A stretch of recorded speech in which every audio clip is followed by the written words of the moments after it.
चलिए आज हम पढ़ते हैं एक्टिव एंड पैसिव वॉइस, है ना। बहुत ही इजी टॉपिक है एक्टिव वॉइस पैसिव वॉइस। अगर आपको टेंस आते हैं तो बहुत इजी हो जाएगा। अगर आपको टेंस नहीं आते हैं तो कुछ चीजें मैंने लिखी हैं जो कि शॉर्ट ट्रिक में लिखी हुई हैं, आप उनके माध्यम से आसानी से समझ सकते हैं। ठीक है, चलिए सबसे पहले हम देखते हैं कि एक्टिव वॉइस आखिर होता क्या है और पैसिव वॉइस आखिर क्या होता है, दोनों में क्या डिफरेंस है।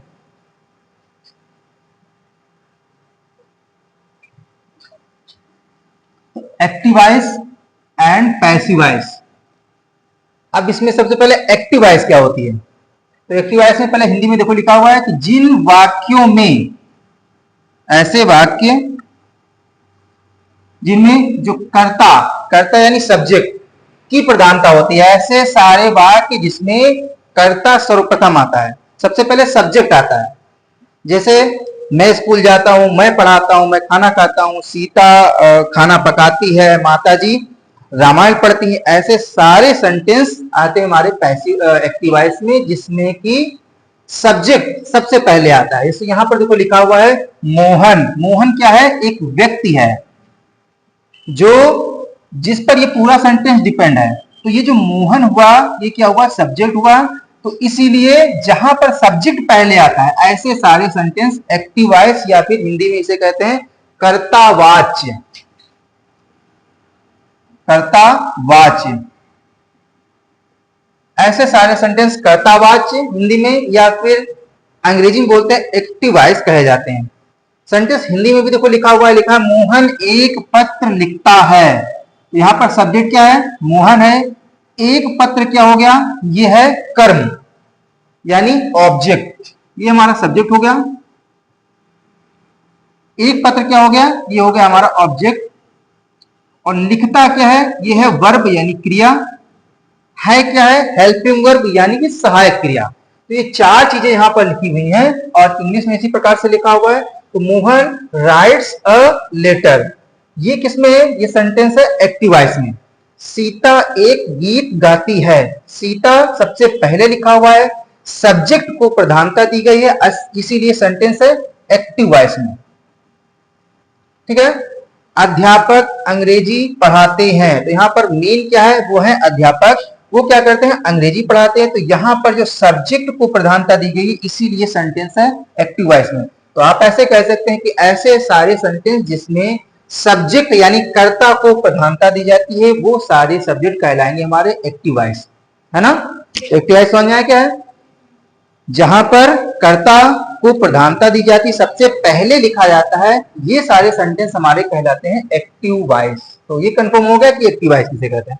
अब पैसिव वॉइस देख लीजिए, जिन वाक्यों में, ऐसे सारे वाक्य जिन वाक्यों में कर्म यानी कि ऑब्जेक्ट की प्रधानता होती है, ऐसे सारे सेंटेंस पैसिव वॉइस कहलाते हैं। यहां पर सब्जेक्ट जो कर्ता वो होता भी है, नहीं भी हो सकता है। जैसे आप किसी दुकान पर जाते हैं, दुकान पर बड़ा बड़ा सा लिखा हुआ है यहां पर स्वादिष्ट मिठाइयां मिलती हैं।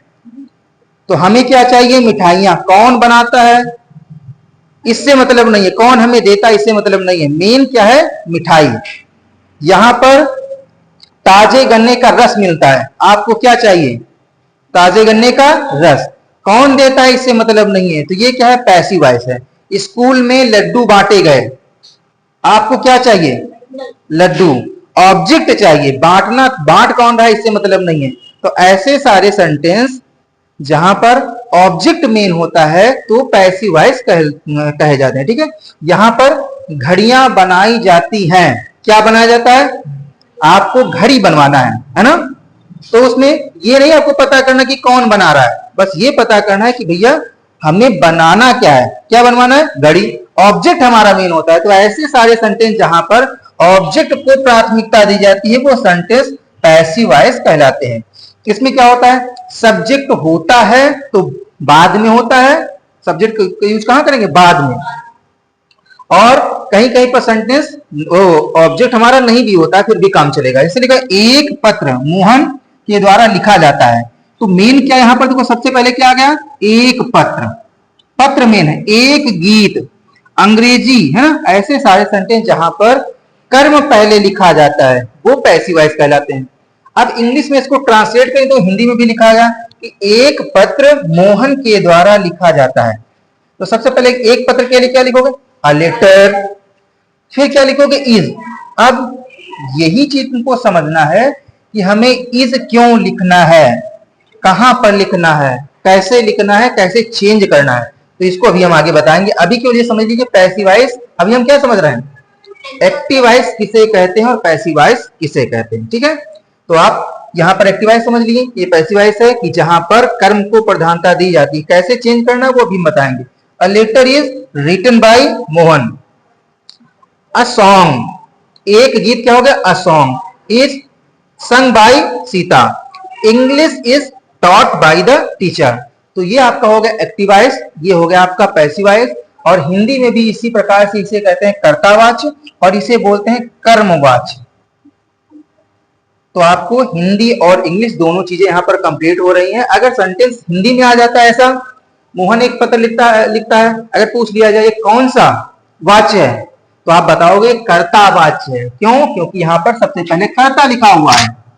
अगर एग्जाम में आ जाता है कि बताइए पैसिव वॉइस में किसकी प्रधानता होती है, तो कर्म की प्रधानता होती है। कर्म सबसे पहले लिखा जाता है। जैसे यहां पर लिखा हुआ एक पत्र, एक गीत, अंग्रेजी, है ना। तो ये समझ में आ गया हमारी। क्या आप लोगों ने समझा? ये समझ लिया कि भैया एक्टिव वॉइस किसे कहते हैं और पैसिव वॉइस किसे कहते हैं। अब समस्या ये होती है कि एग्जाम में क्या आता है, अधिकतर चेंज करने के लिए आता है। तो हम चेंज कैसे करेंगे, क्या परिवर्तन हमें करने हैं, इस चीज को हम लोग पढ़ेंगे, है ना। यही चीज हमें सीखना भी है। चलो देखो, लिखा हुआ एक्टिव वॉइस से पैसिव वॉइस बनाने के नियम, रूल्स कौन से हैं। एक्टिव वॉइस से पैसिव वॉइस बनाने के नियम। पहला काम क्या करना, सबसे पहला काम आपको करना है, जो कर्ता है, कर्ता को कर्म के स्थान पर परिवर्तित कर देना। सबसे पहला काम क्या करना है? कर्ता को कर्म बनाना है, पहला काम। दूसरा काम क्या करना है? कर्ता को बाई लगाकर, कर्ता से पहले क्या करना है? बाई लगाकर के लास्ट में लिख देना है। तीसरा काम क्या करना है? क्रिया वर्ब को टेंस के अनुसार बदलना है। तो आपको इसके लिए टेंस समझना पड़ेगा। टेंस नहीं आता है कोई प्रॉब्लम नहीं है, अभी हम इसकी शॉर्ट ट्रिक भी लिखे हुए हैं, वहां से आपका कंप्लीट हो जाएगा। तो 3 पॉइंट समझ में आ गए। वर्ब को किसके अनुसार बदलेंगे? टेंस के अनुसार। यदि कर्ता के स्थान पर, ठीक है, यदि कर्ता के स्थान पर पर्सनल प्रोनाउन आ जाए, यानी कोई प्रोनाउन आ जाए, है ना, जैसे आई, वी, यू, दे, या हिंदी में बोलेंगे तो वह, हम, तुम, अगर ऐसा कोई प्रोनाउन आ जाए, सर्वनाम आ जाए, तो उसे कर्म के स्थान पर यानी ऑब्जेक्ट, इसको ऑब्जेक्ट बना देते हैं। सब्जेक्ट को क्या बनाओगे? ऑब्जेक्ट बनाओगे। कैसे बनाओगे अभी हम आगे बता रहे हैं। अब इसका आप सूत्र समझ लीजिए या फिर सीक्वेंस समझ लीजिए, कैसे आपको एक्टिव वॉइस का सीक्वेंस क्या होता है, सूत्र क्या होता है, पैसिव वॉइस का सूत्र क्या होता है, ये नियम आपको फॉलो करने हैं। एक्टिव वॉइस में क्या होता है? सबसे पहले आता है सब्जेक्ट। सबसे पहले क्या आता है? सब्जेक्ट। फिर आता है इसमें हेल्पिंग वर्ब। फिर क्या आता है? वर्ब आता है। फिर क्या आता है? ऑब्जेक्ट आता है ना। जैसे I write a letter, I subject है, राइट क्या है? आपका वर्ब है, ठीक है। अ लेटर क्या हो गया? ये आपका है ऑब्जेक्ट। तो ये सीक्वेंस होता है किसका? एक्टिव वॉइस का। पैसिव वॉइस का क्या होता है? पैसिव वॉइस में सबसे पहले आपको लिखना है ऑब्जेक्ट। क्या लिखना है? ऑब्जेक्ट। फिर क्या लिखना है? सेम सब कुछ यही रहेगा। देखो,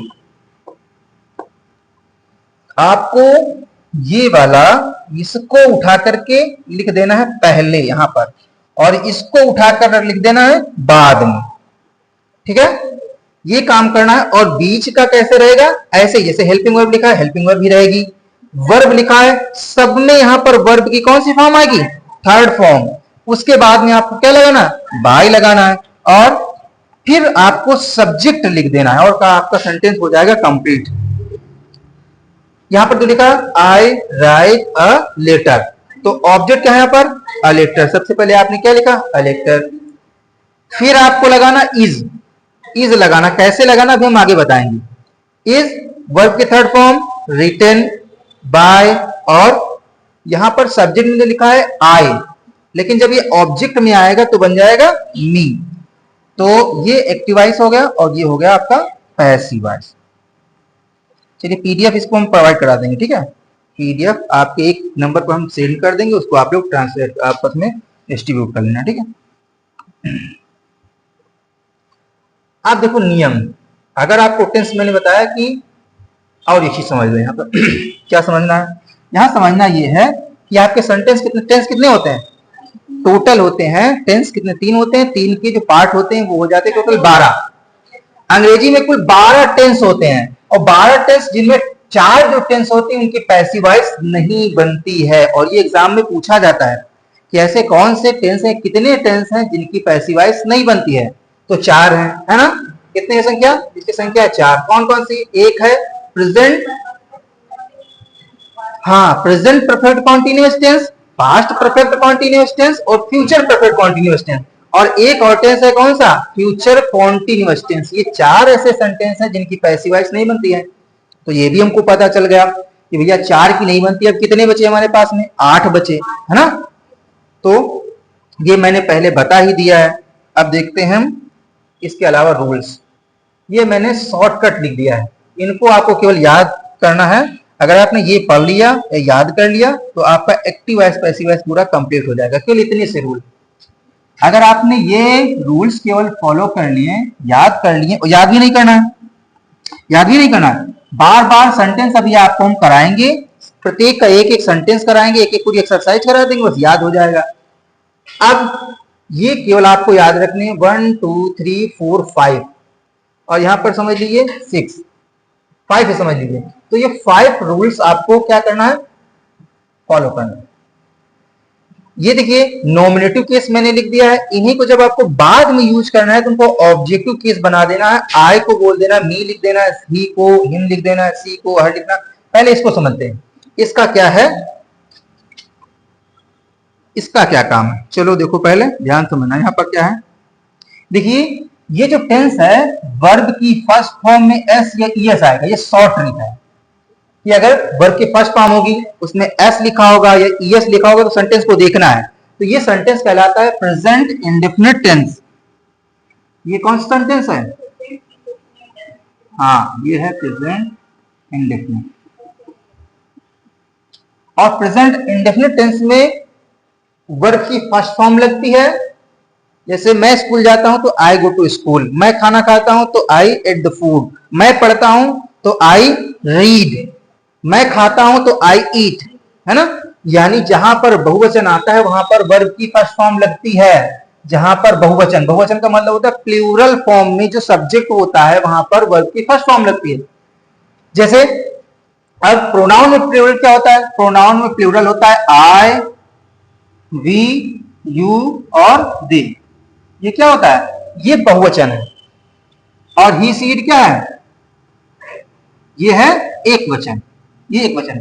तो जो यहां पर ये 4 वर्ड अगर आ जाएंगे या कोई बहुवचन सब्जेक्ट होगा तो वर्ब की कौन सी फॉर्म लगाएंगे, फर्स्ट फॉर्म। जैसे मैं स्कूल जाता हूं तो मैं क्या है, बहुवचन, तो वहां पर first form I go to school. और यहीं पर बोल दिया जाए कि वह स्कूल जाती है, वह स्कूल जाती है, अगर ये लिखा हो तो हो जाएगा सी गो में ईएस लग जाएगा। क्यों, क्योंकि ये है एक वचन, जब एक वचन होगा तो ईएस लिखेंगे, सी गोज टू स्कूल।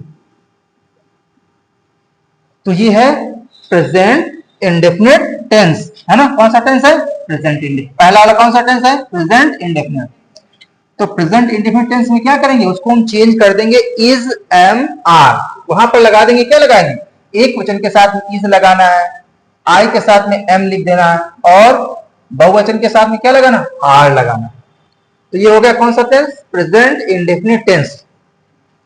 अब ये देखिए यहां पर मैंने साथ में लिख दिया है, तो ये हो गया तुम्हारा कॉन्टिन्यूअस। ये कौन सा टेंस है, कॉन्टिन्यूअस टेंस है। इसमें यहां तक है प्रेजेंट कॉन्टिन्यूअस टेंस, और ये वाला वॉज वर्ड लगता है पास्ट कॉन्टिन्यूअस टेंस में। Present continuous tense, past continuous tense. क्या लिख देना इसके बाद में, बीइंग लिख देना। इसका स्क्रीनशॉट ले लीजिएगा, ठीक है, पीडीएफ भी आपको दे देंगे। बीइंग लिख देना है, और लिखना कब है, बाद में। जब बाद में लिख दोगे सेंटेंस कंप्लीट हो जाएगा। तो ये भी चीज समझ में आ गई, यहाँ पर इज आ जाए, एम आ जाए, आर आ जाए, वॉज आ जाए, वर आ जाए, क्या लगाना है, बीइंग लगाना है। अगर आ जाएगा हैज, हैव या हैड, ये कौन सा टेंस है पता है, कौन सा टेंस है, ये है यहां तक, ये दोनों प्रेजेंट हैं, प्रेजेंट परफेक्ट, और हैड किसमें है, पास्ट परफेक्ट में। ये जब आएगा तो आपको लिखना बीन, इसके आगे क्या लगा देना, बीन। कहां पर लगाना है, इसके बाद में, हैज, हैव, हैड के बाद में बीन लगा देना है और सेंटेंस हो जाएगा कंप्लीट। अभी हम एक्सरसाइज भी कराएंगे। वर्ब की सेकंड फॉर्म किसमें लगती है पता है, किसमें लगती है, नहीं, past indefinite, past indefinite tense में। जैसे वह स्कूल गया तो सेंटेंस क्या हो जाएगा, हाँ, वह स्कूल गया, हाँ, सेकंड फॉर्म लगेगी, ही वेंट टू स्कूल, उसने खाना खाया, हाँ, हाँ, he ate the food, second form है ना। उसने लिखा या उसने पत्र लिखा, हाँ, सेकंड फॉर्म लगेगी। तो वर्ब की सेकंड फॉर्म लगेगी, इसको आपको चेंज करके कर देना, पैसिव वॉइस में कर देना वॉज और वेयर। वर्ब की second form change into was और वेयर में चेंज कर देना, ठीक है। अब कैन आ जाए, कुड आ जाए, सैल आ जाए, शुड आ जाए, मे आ जाए, माइट, कुछ भी आता है आपको लगाना बी, और ये भी लगाना आपको बाद में। इन हेल्पिंग वर्ब के बाद में आपको बी लगा देना है और ये सेंटेंस हो जाएगा कंप्लीट। 5 चीजें आपको याद रखनी, मैंने नॉमिनेटिव केस और ऑब्जेक्टिव केस बता दिया है, ठीक है। इसका स्क्रीनशॉट ले लीजिएगा अभी बाद में। आई को अगर आएगा सब्जेक्ट में और ऑब्जेक्ट में लिखना है तो मी कर देना, ही का आपको करना हिम, सी के साथ में हमेशा हर यूज किया जाता है, यू का यू ही रहता है, वी का अस हो जाता है और दे का हो जाता है देम, ठीक है। अब हम देखते हैं एक्सरसाइज की, आखिर मैंने सीखा क्या, क्या मैंने सीखा क्या हमको आया, ठीक है। अब हम क्या करेंगे, यहां पर प्रैक्टिस भी कर लेते हैं, प्रैक्टिस कर लेते हैं पहले, ठीक है, उसके बाद में एक्सरसाइज बाद में करेंगे। पहला टेंस, सबसे पहला कौन सा टेंस आया, प्रेजेंट इंडेफिनिट टेंस, ठीक है, प्रेजेंट इंडेफिनिट टेंस। क्या करना था इसमें, फिर भी हम शॉर्ट में भी लिख देते हैं। करना हमें ये था कि जहां पर लिखा होगा वर्ब की फर्स्ट फॉर्म एस या फिर ईएस, इसको चेंज करना हमको किसमें, इज, एम और आर, ये करना था। चलो, लिखा है एक्टिव वॉइस में सेंटेंस लिखा हुआ I read a book, Hindi इसकी है मैं एक किताब पढ़ता हूं। अब इसमें पैसिव वॉइस में चेंज करना है, तो पहले क्या करना पड़ेगा पैसिव वॉइस में, ऑब्जेक्ट, यानी अ बुक को सबसे पहले आप लिखोगे, अ बुक हो गया, ठीक है।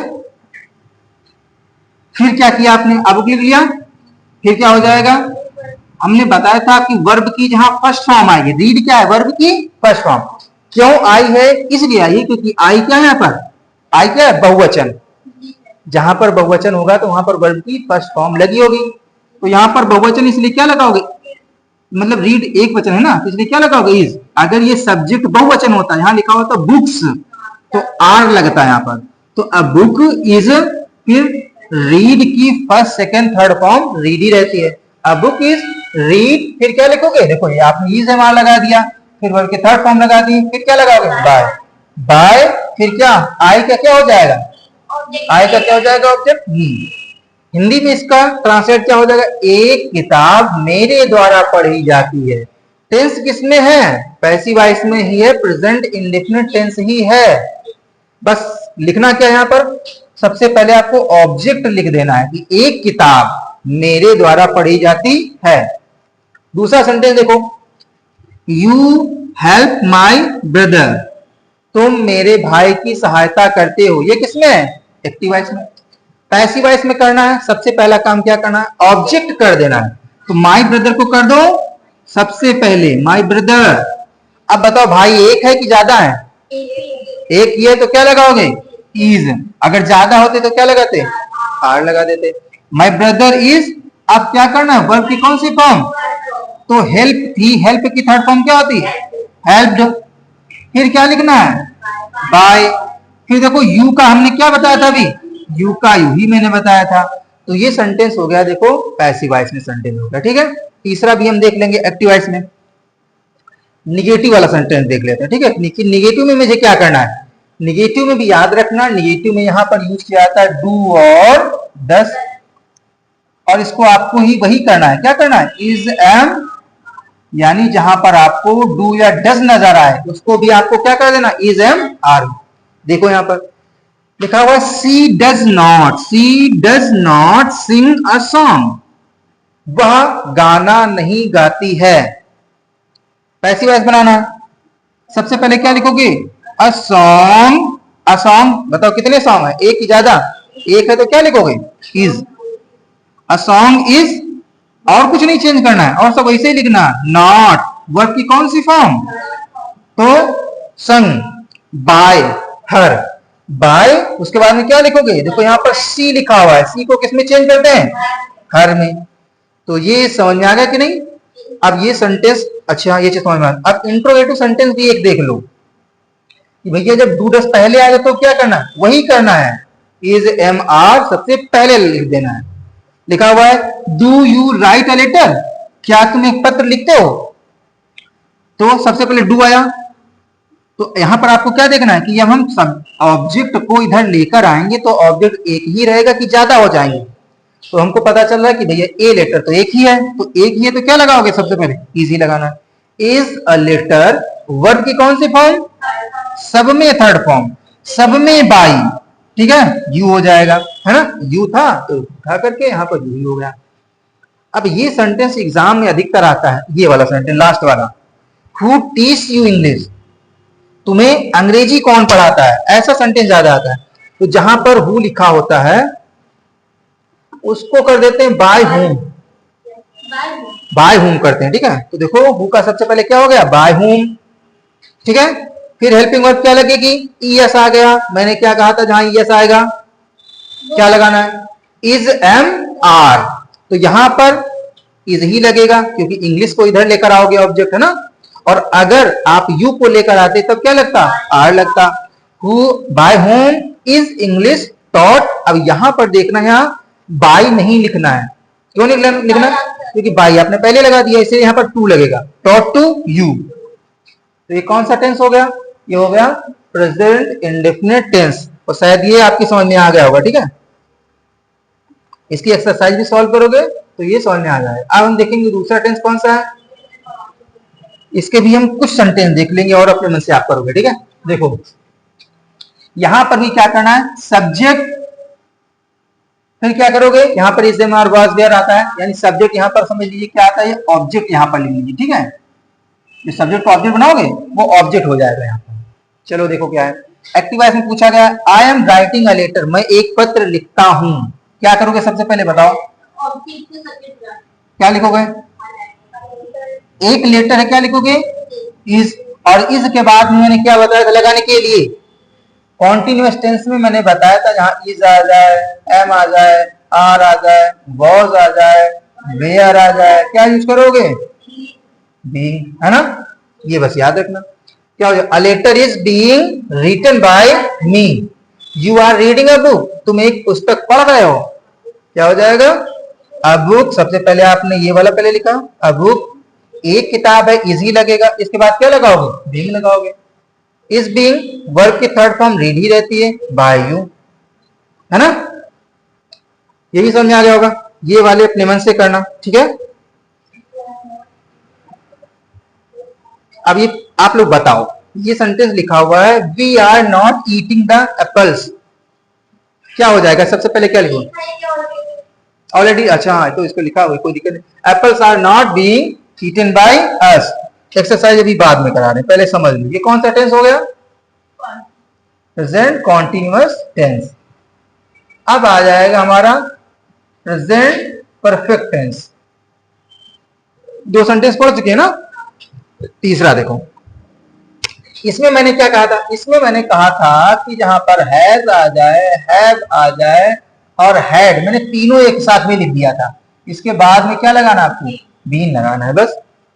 तो he has eaten an apple, वह एक सेब खा चुका है। अब सबसे पहले क्या लिखोगे, एन एप्पल, ये वाला सबसे पहले लिख दोगे।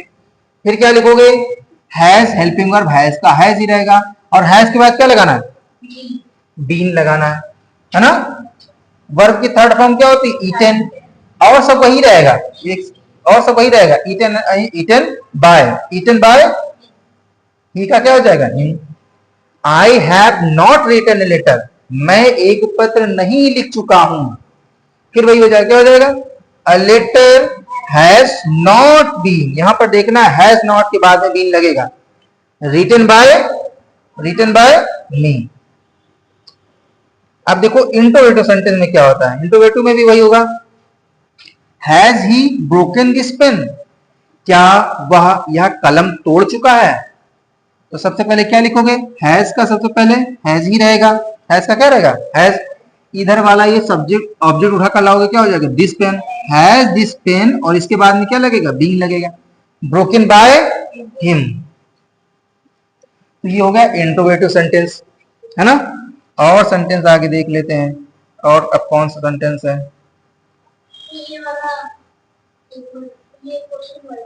क्वेश्चन वर्ड वाला एक बार और देख लें, चलो देखते हैं ये वाला। अब यहां पर देखो, ये होता है क्वेश्चन वर्ड है, यहां पर व्हाट आ जाए, वाई आ जाए, वेयर आ जाए, व्हेन आ जाए, ये जब वर्ड लिखे होंगे तो इनको सेम लिख देना, वैसे जो लिखा वही लिख दो, वाई लिखा हुआ वाई ही लिख दो, है ना। बस अब देखना क्या है, यहां पर क्या समझना, यहां लिखा है हैव यू, जब यू सब्जेक्ट था तो हैव लिखा हुआ था, यू सब्जेक्ट तो क्या लिखा हुआ था, हैव, लेकिन अब तुमको लाना है दिस स्टेट, इधर इसको लेकर आना है। जब दिस स्टेट लेकर आओगे तो यहाँ पर हैव का क्या हो जाएगा, हैव, क्योंकि ये एक वचन है और ये यू क्या है, बहुवचन, तो यहाँ पर हैव का। अब यहाँ पर वाई हैज दिस, वही चीज है, आपने हैज पहले लगा दिया, अब क्या लगाओगे, बीन, वर्ब की third form broken by you, है ना, यू हो जाएगा। हाँ, अगर हुम होता वहां पर लिखा तो बाय हुम सबसे पहले लिख देते हैं, बस बाय हुम कर देते हैं। ये हो गया आपका कौन सा टेंस, परफेक्ट टेंस, है ना। अब हम ये पढ़ लेंगे पास्ट इंडेफिनिट, ये इंपॉर्टेंट है, ठीक है, ये इंपॉर्टेंट है, थोड़ा इसको देखें। अब इसमें क्या है, इसमें ये है पास्ट इंडेफिनिट, सारे जितनी भी कहानियां होती हैं, जो आप प्रश्न लिखते हो, जो कुछ भी लिखते हो, अधिकतर सेंटेंस यही यूज किया जाता है। अगर ये सेंटेंस आपको आ जाए तो आप आधी अंग्रेजी आधे सेंटेंस ऐसे सीख जाओगे, क्योंकि जितनी भी कहानियां होती हैं इसी पर डिपेंड होती है। कौन सा टेंस है, पास्ट इंडेफिनिट टेंस। जैसे आप कल की बात बताना चाह रहे हो कि कल मैं कोचिंग गई थी या कल मैं स्कूल गई थी, तो किसमें सेंटेंस है, पास्ट इंडेफिनिट टेंस। मैंने खाना खाया था, पास्ट इंडेफिनिट। मैंने गाना गाया, मैं बाजार गई, मैं लखनऊ गई, मैं घूमने गई, मैं सो गई, मैं उठ गई, ऐसे सारे सेंटेंस किसमें आएंगे, पास्ट इंडेफिनिट। जिसमें आप कहानियां जितनी बताते हो पास्ट इंडेफिनिट, ये इंपॉर्टेंट सेंटेंस है। तो यहां पर क्या करते हैं, यहां पर जो एक्टिव वॉइस होता है उसमें सबसे पहले आपको लिखना होता है सब्जेक्ट, फिर क्या होता है, वर्ब की कौन सी फॉर्म, सेकेंड फॉर्म होती है, और उसके बाद में होती है ऑब्जेक्ट, सेकेंड फॉर्म होती है वर्ब की, और सेकेंड फॉर्म को चेंज करते हैं यहाँ पर वॉज और वेयर, है ना। एक्टिव वॉइस में क्या है, he wrote a letter, second form है रोट, और मैंने बताया था सेकेंड फॉर्म को बदलना है आपको किसमें, सेकेंड फॉर्म के बाद में, यानी जो वर्ब के सेकेंड फॉर्म उसको वॉज और वर्ब में चेंज करना है। सबसे पहले क्या लिखोगे, ऑब्जेक्ट, क्या होगा, अ लेटर। वर्ब के सेकंड फॉर्म एक लेटर है तो वॉज लगाओगे, ज्यादा लेटर होंगे तो क्या होगा, क्या वर्ड लगेगा। अ लेटर वॉज, वर्ब की थर्ड फॉर्म सब में रहेगी, बाय सब में रहेगा, और ही का क्या हो जाएगा, हिम हो जाएगा। मैंने पहले ही बताया कि जहां पर ही होता है ही का क्या हो जाता है, हिम हो जाता है। सी का क्या हो जाता है, हर हो जाता है। आई का क्या हो जाता है, मी हो जाता है। दे का देम हो जाता है, ये ऑब्जेक्ट हो जाता है। शिकारी ने एक बाघ मारा, the Hunter killed a tiger. तो मेन इसमें क्या है, टाइगर है ना। तो वहां पर ऑब्जेक्ट आपको देख लेना, ऐसे जब बार बार सेंटेंस करोगे तो आपके दिमाग में ही आ जाएगा कि भैया हमें बोलना क्या है, ऑब्जेक्ट सबसे पहले बोलना है। ऑब्जेक्ट क्या है, टाइगर, सबसे पहले टाइगर बोल देना। अ टाइगर क्या हुआ, वॉज किल्ड, किसके द्वारा, बाय द हंटर। जब आप बोलने लगोगे ना, सेंटेंस करने लगोगे बार बार, तो आपको स्वयं सब कुछ आ जाएगा कि यार सबसे पहले ऑब्जेक्ट बोलना। ऑब्जेक्ट क्या है यहाँ पर, जो पीछे वाला उसको पहले बोलना है। जैसे यहाँ पर लिखा हुआ है, देखो, you did not finish the work, तुमने काम पूरा नहीं किया। तो सबसे पहले अब जब ऑब्जेक्ट लिखोगे तो मेन क्या बोलोगे, काम। तो सबसे पहले क्या बोलना पड़ेगा, द वर्क क्या हुआ, वॉज नॉट क्या, फिनिश्ड बाय यू। बार बार सेंटेंस आप बोलोगे ना या करोगे ना तो आपको धीरे धीरे ये चीजें अब अच्छा समस्या क्या होती है, समस्या हमको ये होती है कि हम लोग पहले किसी भी सेंटेंस को ट्रांसलेट करते हैं हिंदी में, डबल मेहनत करते हैं। पहले उसको हिंदी में ट्रांसलेट करेंगे और हिंदी में जब ट्रांसलेट हो जाएगा तब उसको हम बोलेंगे। तो ये दो दो चीजें मिक्स होनी पड़ती है। लेकिन जब आप अगर आप रेगुलर बोल रहे हो या समझ रहे हो या उस पर वर्क कर रहे हो तो ऑटोमेटिक वो चीजें निकलने लगती है। हमें ट्रांसलेट नहीं करना, हिंदी में नहीं ट्रांसलेट करना उसको। अब इसके बाद देखें कौन सेंटेंस है, तो ये हो गया हमारा past indefinite. Past continuous tense हम पहले ही पढ़ चुके हैं, है ना, उसी में आ गया था जहां पर is, am, are, was, were आया था।